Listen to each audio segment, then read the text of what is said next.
Oh, hi there. You caught me in the middle of indulging a Passover delicacy known as matzah. It's crunchy with just a hint of cardboard flavor. In short, it's always a delicious treat that I look forward to. Anyway, my name is Jonathan Shenkman. I'm the President and Chief Investment Officer of ParkBridge Wealth Management. And since it's Passover, I've not been able to record as many financial planning videos as I would have liked. So since I have a few minutes now, I'll make this one just a little bit longer to make up for the missing days, and it's going to be Passover related. So last year, I received the timely question leading up to Passover, which is as follows. Leading up to Pesach and over the holiday itself, I was inundated over social media with pictures from upscale Pesach programs. The pictures were of five-star hotels and resorts and an overabundance of food, exotic excursions, world-class entertainment. Some people likely spent six figures to take their family on one of these programs at a minimum. Is it wrong for people to go on such lavish Pesach programs? So this question has multiple components, and I'm going to discuss each of them. First, is it in the spirit of the holiday? An important element of the question seems to be whether the excesses you describe are in the spirit of the holiday of Pesach itself. And this is a fair question beyond my scope of expertise as a financial advisor. I'll let the rabbis weigh in on the best way to celebrate Pesach and whether going on an exotic getaway is problematic. Now, is it financially prudent to go on one of these lavish programs? This aspect of the question is within my wheelhouse and is a topic about which I feel very strongly. I don't oppose lavish vacations. In fact, as long as someone is living within their means, saving for their future, and giving tzedakah or charity, they should be able to go on the most extravagant and over-the-top vacations that they want. If luxury travel is something that you thoroughly enjoy, then you should do it. Remember, money is not meant to be hoarded. It is meant to be used to help you achieve your goals and live the life that you want.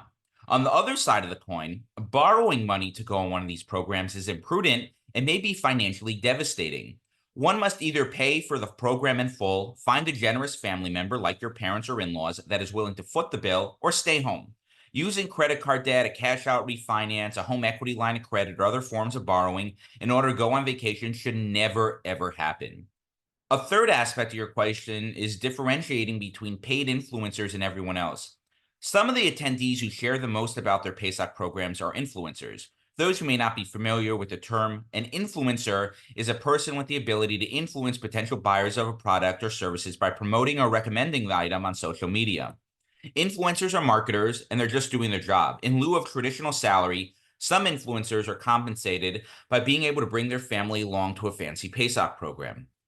If you're getting tired of the content and can't stand to see another video clip of a buffet lunch, 24-hour tea room, or pictures of their kids in matching swimsuits at sunset by the pool with palm trees in the background, then simply unfollow or block the influencer from your social media feed. There's no need to get worked up about it. This is how these folks make a parnasa or a living, and anything they post should be treated as a sales pitch. The regular program attendees, folks who are not influencers, are continuously sharing pictures, is a different discussion, which leads me to my next point, which is being tznius about money. The essence of your question is if you intended it or not, is about tznius. The concept of tznius, which can be defined as modesty or privacy as it relates to money. Typically, this construct is solely discussed in Judaism within the context of how men and women dress. However, it applies equally to other areas of life. In fact, according to the sages, everything should be private unless there is a reason for it to be made public. The concept is particularly relevant when it comes to vacation. The biggest issue with Pesach programs is not the luxury, it's broadcasting your vacation to the world via social media.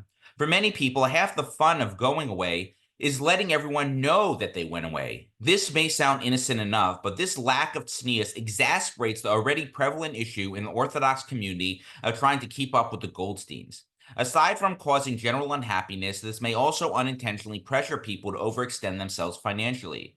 This is true regardless of your level of wealth, but is especially problematic for the many people who are struggling financially. The issue of tznius is not limited to going away for Pesach. It is equally applicable to yeshiva break plans, summer trips, home remodeling, and other aspects of life. Leading up to winter break, I had a myriad of business meetings with frum families in different parts of the country. At some point during many of these conversations, a discussion of where I'm going for yeshiva break came up.